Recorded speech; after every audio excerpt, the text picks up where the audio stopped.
Bismillahirrahmanirrahim. Assalamualaikum warahmatullahi wabarakatuh. Allah subhanahu wa ta'ala berfirman, A'udzu billahi minasyaitonir rajim. Bismillahirrahmanirrahim. Ya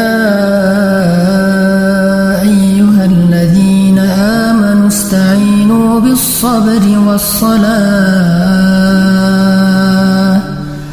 Innallaha ma'as-sabirin. Innallaha ma'as-sabirin.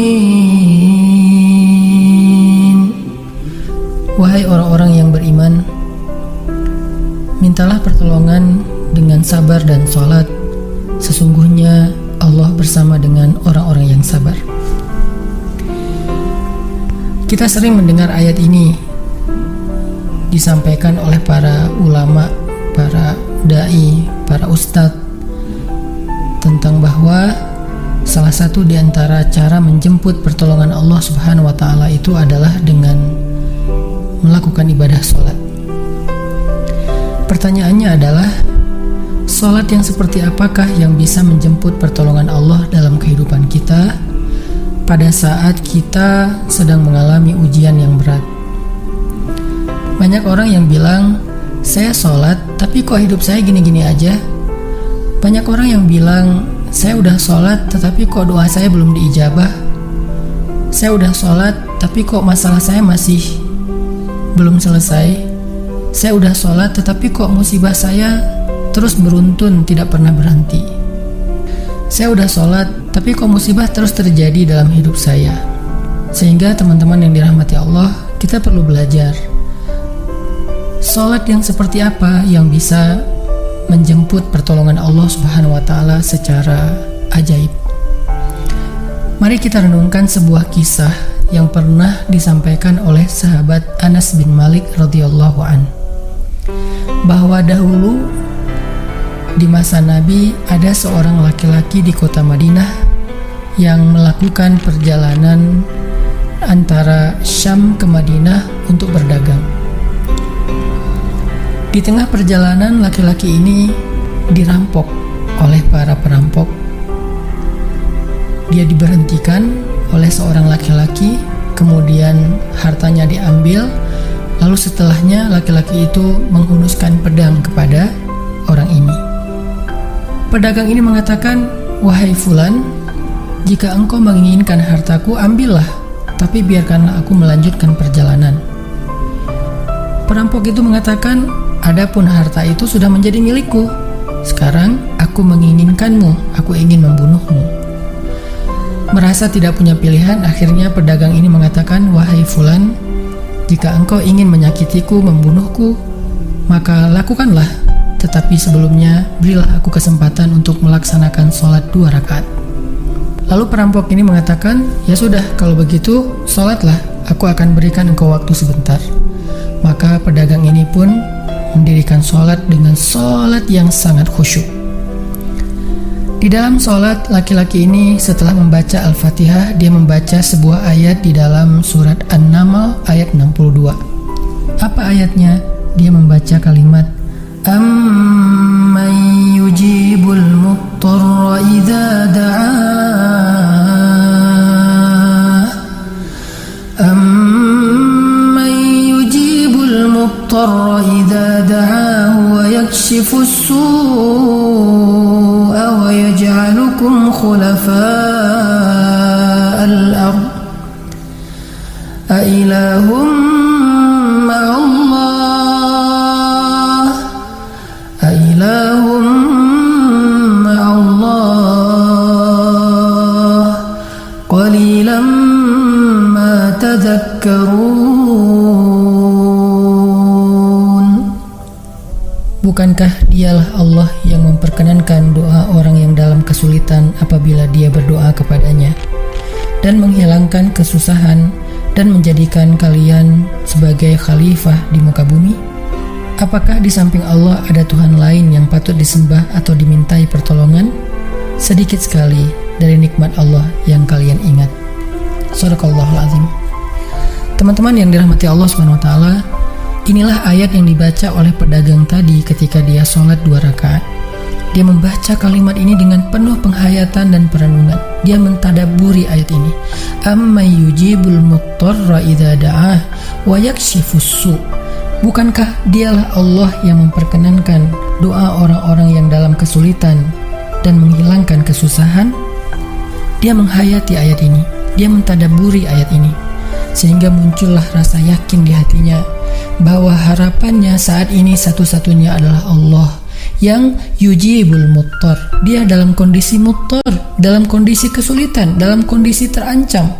Muttar itu bisa bermakna terancam, kesulitan, kesusahan, dan berbagai macam makna dari ketidakberdayaan. Siapa yang yujibul muttar? Siapa yang akan memperkenankan doa orang yang tidak berdaya selain Allah? Wa yakshifus su', dan menghilangkan kesusahannya selain Allah. Maka mulai muncullah rasa yakin di dalam hati laki-laki ini setelah membaca ayat tersebut.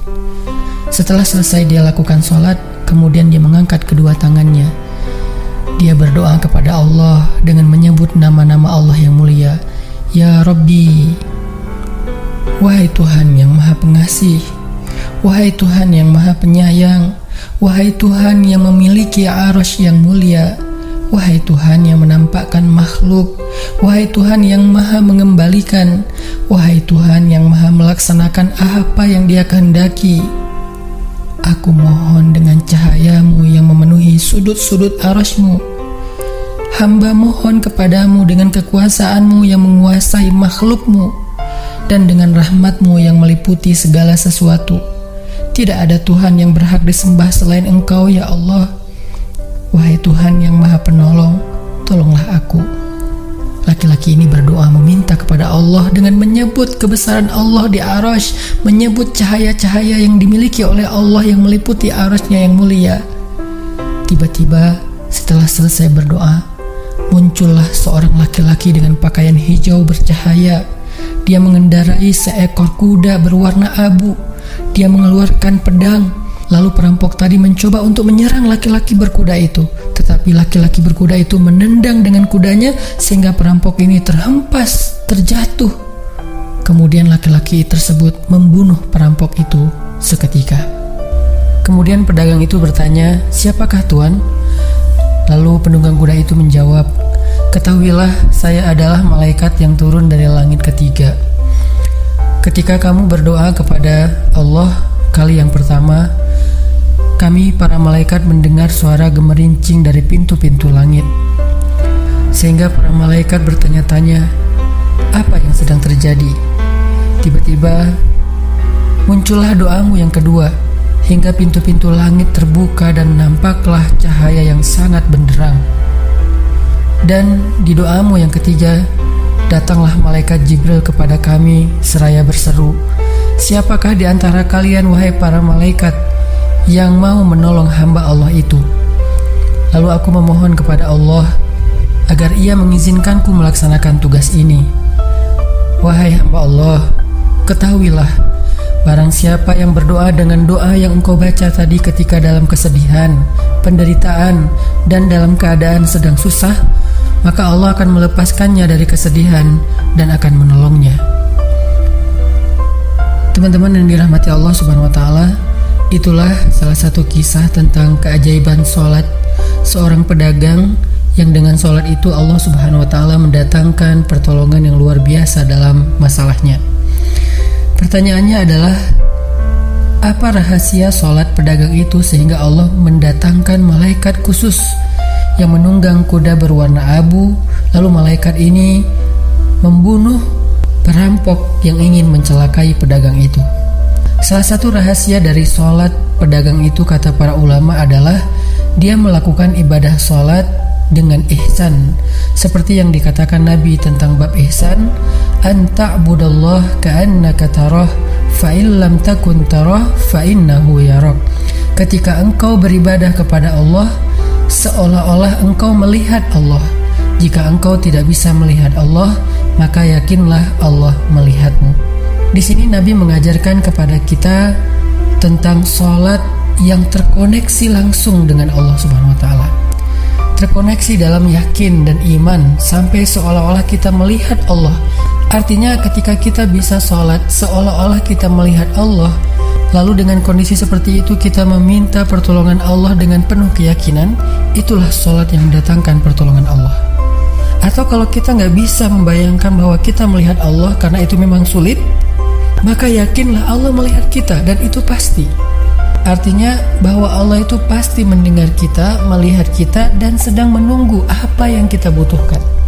Maka orang yang bisa melakukan sholat dalam keadaan benar-benar seperti sedang bertemu dengan Allah, lalu dia meminta pertolongan Allah Subhanahu wa Ta'ala seperti pedagang tadi, maka sholatnya itulah yang disebut di dalam Al-Quran wasta'inu bis sabri was sholah, sholat yang bisa mendatangkan pertolongan Allah Subhanahu wa Ta'ala.